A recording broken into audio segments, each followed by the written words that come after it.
दुनिया का एक ऐसा जहाज जो कभी नहीं डब कर सकता है। दोस्तों, ऐसा दावा करते थे।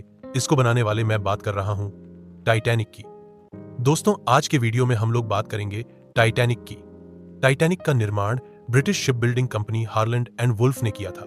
यह जहाज व्हाइट स्टार लाइन नामक कंपनी का हिस्सा था। उस समय समुद्री यात्रा बहुत महत्वपूर्ण मानी जाती थी, क्योंकि हवाई जहाज का युग अभी शुरू ही हुआ था। यूरोप से अमेरिका जाने के लिए बड़े जहाजों का इस्तेमाल किया जाता था। टाइटैनिक का निर्माण 1909 में बेलफास्ट, आयरलैंड में शुरू हुआ और इसे बनाने में करीब 3 साल लगे। जहाज की लंबाई लगभग 259 मीटर और वजन 46,000 टन था। उस समय यह दुनिया का सबसे बड़ा तैरता हुआ महल कहा जाता था। इसमें 3 वर्गों क्लासेस के यात्रियों के लिए अलग अलग इंतजाम थे। फर्स्ट क्लास अमीर और उच्च वर्ग के लोगों के लिए, सेकंड क्लास मध्यम वर्ग के यात्रियों के लिए, इन्हें भी अच्छी सुविधाएं दी गईं, जो आम जहाजों से कहीं बेहतर थीं।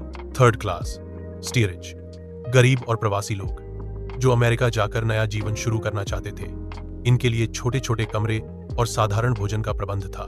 10 अप्रैल 1912 को टाइटैनिक ने अपनी पहली यात्रा शुरू की। इसका रूट था साउथहैम्पटन, इंग्लैंड से चरबुर्ग, फ्रांस और क्वींसटाउन, आयरलैंड पर रुकना, फिर अटलांटिक महासागर पार करके न्यूयॉर्क, यूएसए पहुंचना।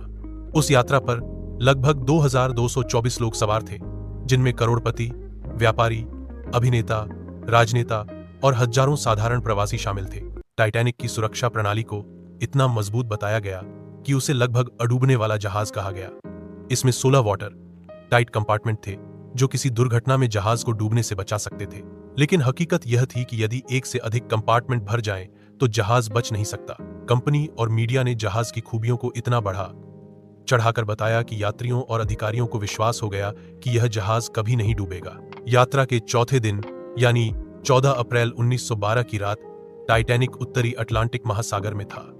उस इलाके में बर्फ की चट्टानों, आइसबर्ग्स की चेतावनियां लगातार भेजी जा रही थीं, लेकिन जहाज अपनी पूरी रफ्तार करीब 22 नॉट्स 40 किमी घंटा पर चल रहा था। रात करीब 11,040 बजे जहाज के सामने एक विशाल आइसबर्ग आया।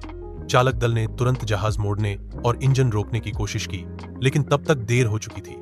बर्फ की चट्टान जहाज के दाईं ओर स्टारबोर्ड साइड से टकराई और उसके कई कंपार्टमेंट फट गए। जहाज का डूबना। टक्कर के बाद शुरुआत में यात्रियों को कुछ खास महसूस नहीं हुआ, लेकिन धीरे धीरे पानी जहाज के निचले हिस्सों में भरने लगा। इंजीनियरों ने जल्दी ही समझ लिया कि जहाज अब नहीं बच सकता। कैप्टन एडवर्ड स्मिथ और अधिकारियों ने बचाव की कोशिशें शुरू की, परंतु सबसे बड़ी समस्या थी लाइफ बोट्स की कमी। जहाज पर केवल 20 लाइफ बोट्स थीं, जबकि यात्रियों की संख्या 2000 से अधिक थी। रात 12-15 बजे एसओएस सिग्नल भेजा गया। आसपास के जहाजों में से कारपैथिया ने संदेश सुना और मदद के लिए निकल पड़ा, लेकिन वह लगभग 4 घंटे दूर था। करीब 2:20 बजे 15 अप्रैल की सुबह टाइटैनिक पूरी तरह डूब गया। समुद्र का तापमान 0 से भी कम था। पानी में गिरे अधिकांश लोग ठंड से मर गए।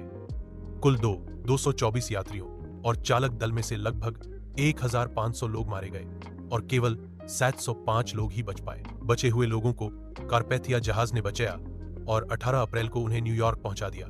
टाइटैनिक के डूबने की कई वजहें मानी जाती हैं। जहाज बहुत तेज चलाया जा रहा था, बर्फ की चेतावनियों को नजरअंदाज किया गया, पर्याप्त लाइफ बोट्स नहीं थी, टक्कर के बाद सही तरीके से निकासी इवैक्यूएशन नहीं हुई, तकनीकी डिजाइन में खामियां थी। इस हादसे ने पूरी दुनिया को हिला दिया।